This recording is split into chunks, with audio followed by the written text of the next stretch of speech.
Angina u xalq tilida angina deyiladi, lekin aslida tanlang murtagini tez-tez shamollashi va tez-tez yiringlashi bu surunkali tanzilit yoki bo'lmasam ba'zi paytda angina deyiladi. Bu asosan umumiy immun sistemani pasayishida va ko'p miqdorda sovuq narsa iste'mol qilishda, morojeniy deymizmi, sovuq suv, qanaqa ichimlik deymizmi, iste'mol qilishida kelib chiqadigan kasallik. Anginada bunda asosan tomog'ida yiring paydo bo'ladi, temperatura ko'tariladi, 39-40 bo'lib ketadi va temperatura berib odamga og'riq beradi.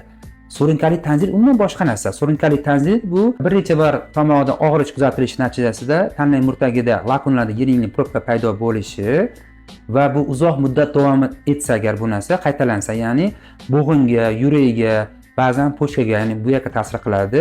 Revmatizm, mitral klap yetishmovchilik kasalligiga kelib chiqadi. Buning asosiy davosi tanlang murtalarini olib tashlash, ya'ni tanzilektomiya operatsiyasini bajarish hisoblanadi. Lor bo'yicha yanada qiziqarli ma'lumotlarni o'tkazib yubormaslik uchun sahifamga obuna bo'ling.